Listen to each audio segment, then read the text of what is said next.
from Sudbury. I was born and raised here, and kind of the story I want to tell you today just is at the intersection of um, what makes my point of view mine. So it's kind of like a trifecta of like my mental health journey, and also my journey as an artist, dancing creatively, and then finally as an LGBTQ plus person, and hopefully enlighten people as to what that alphabet soup is, that alphabet mafia. Am I right? Um, as a dancer, I pride myself in just breaking a lot of life's concepts down into their most simplistic form, making everything the most universal it can. Dance is like a universal language. Um, so, growing up, I started in theater, musicals, stuff like that. My mom always encouraged that, like my first auditions, conferences, and conventions, and tryouts, anything of that nature. My mom was pushing into. So, grateful for that. And then on the flip side of the coin, my dad's actually a rock drummer. So, very grateful for that, most especially because the older I get, and unfortunately it's still like very prevalent, is like the amount of friends or boyfriends or whoever people I've met whose fathers don't have that. Specifically, just the gay son with the distant father, the alienation, the estrangement, so to speak. So I never had that.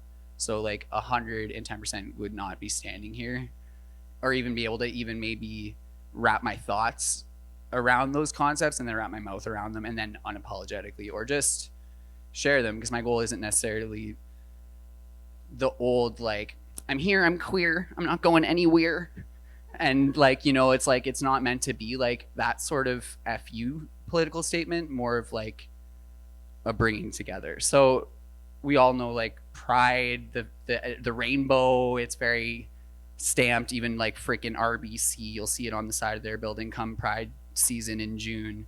It's a different ball game than it was 10 years ago, 20 years ago, especially like 50 years ago. So my main thoughts on that is just that the rainbow analogy has been lost. It's not as simple as let's be bright, let's be out there. It's actually just, if you think for a moment, how the rainbow comes to be. So it just occurs naturally in nature after it rains, and there's no real reason for it. It's not like the rainbow appears and then it helps rain come again. No, it just light and molecules and water and condense, whatever. I'm no scientist, just really gay, and it occurs naturally for no other reason, for you to just take it in, enjoy it. It's colorful, it's bright, it's vibrant, and that's kind of just the groundwork I want to lay for what I'm saying. So as the other pillar of what I'd like to talk about is my mental health. So growing up, just being different of any sort, gay people tend to be able to relate to just about anybody, because we know what it's like to put ourselves in someone else's shoes and feel like the outcast or feel different. So in this day and age, especially like the political climate across the world, but anywhere, is just that it's scary time in the world to be different than anybody. So that I think positive representation and peaceful conversation and engagement, like we're not gonna learn or grow or gain anything from like, they said something I don't like, let's block them on Facebook, or they said something that goes against it. Like if you can't be receptive and engage in conversation, that we've all had to learn the hard way. It's not, I've had to have many fights with many people in order to get to a peaceful place and resolve within myself. And unfortunately, because of society's built-in normalcy, like what is predetermined for us, I just don't agree with. I don't subscribe to those gender roles. I don't subscribe to gender stereotypes. And I think the most progressive thing we can do, back to that alphabet soup thing, is to like use it as information. Knowing yourself is like a huge, powerful, strong thing. But at the end of the day, you have like, once you find kind of a label or like a category and you draw strength from it, and you're like, okay, like that, you've pinpointed like, okay, cool, like I can wrap my head around this, and so I am, and it's informative. But then throw it out the window, because we're all ever evolving human beings. We don't have to put a stamp, set it in stone. Our sexuality should not, or gender status or marriage status even, really, why we treat that like it's anyone else's business, we shouldn't. And why there any of those things are treated with different levels of sensitivity, I don't quite agree with. So it comes down to just gather the information you can, and then throw it out the window and live your life, live your best life, live your authentic life. Because once you've done that personal work, then, you know, when you're sure of yourself, you can live bravely in your own skin.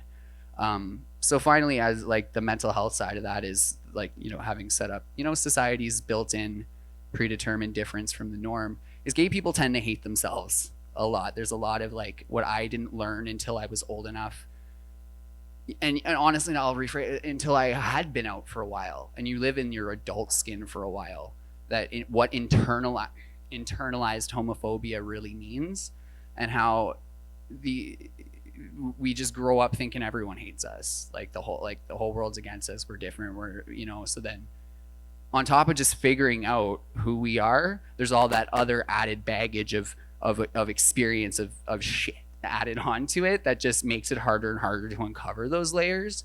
And I think it's just super important for me, having the background I have, to just be a positive beacon of light for people, whether they are a transgendered person who sees me as like just someone who just breaks from the norm. And then because the way the future is going is so fluid, like I can stand here and make up and make a statement and wear heels and express myself the way I choose to through dance and movement or performance art, but it doesn't inherently change who I am. It's what I do versus how I identify versus how I present it. They're all very, very different things. So hopefully people like me, walking downtown pretty regularly, shaking in my heels a little bit sometimes, you know, in the late night, it'll just create positive ripple effects in the community. I read this great quote in high school. It's like it was a Krishna, so I can't remember the I'll butcher it if I tried, but it is no measure of good health to be adjusted to a profoundly sick society. So really, I think it's a herd mentality, a pack mentality in life, that like if this is what the normal is and you deviate from it, that's not a good thing. And I'm here to say that like what's between my legs or who I choose to love doesn't determine what art form I can participate in or anything of that nature. So walk, strut, dance. It's the ABC 1, 2, 3 of dancing in heels. Hashtag heels with Sky. So I've been dancing in heels since I was in my early 20s. When I started dancing, I trained at Sudbury Secondary School, which was the greatest place I could have ever possibly asked to be, because I learned there that diversity is the one thing we all have in common, and that life's a journey, not a destination. So I knew that I was a great place to just dabble in all the things that made me happy. I started doing ballet when I was only 16 years old, and then at 17 years old, I got accepted to the Royal Winnipeg Ballet School on a bursary, which was like gag worthy. Like even my mom was like, well, I guess we got to send you. Like they think you're good. They gave you money. She always thought because I walked one leg more turned out than the other, I had massive Shrek-like issues. Like I was gonna go under a thing, but no, it ended up being my talent. Lots of turnout. Yeah, I know. Lucky me, right? So yeah, I flew the coop pretty early. I exposed myself to a lot of things in life. Like I was only 18 when I actually went to Winnipeg, and I saw the Fringe Festival, met people I would eventually meet again. Like I saw a dude I ended up dating in Alberta years later in a show. That like the world's very small, and you realize it like the more you expose yourself. So the further west I went, I ended up going to school in Calgary at Decidedly Jazz Dance Works, and kind of flipped the whole ballet boy thing on its head, doing more grounded and groove-based work. So instead of just the biomechanics and the ABC regimented, like black and white, right is right, wrong is wrong of ballet, it just, you know, you find the creases in your body, the different possibilities, and like emphasis on the groove-based rhythmic. So when I was able to take all that musical jive and stuff that I eventually, like, they made fun of me too. They're like, when we first met you, we were like, who is this tall, long, curly haired, weird ballet boy who just came through this place? And I was like, what? But then I tried to be as receptive as I could, and eventually just became as versatile and diverse as I thought I could be. And it's really informed how I create now. I'm lucky enough to choreograph professionally for the Sudbury 5 dance squad, and also teach at Zen Fitness in my walk, strut, dance program, giving people the stepping stones, ABC 1, 2, 3, to dance in heels, and just the philosophies that love and sharing go along with that. So hopefully to create a more vibrant, colorful, visible place in the future. So thank you so much for having me, and hopefully doing that for you guys today. Bye.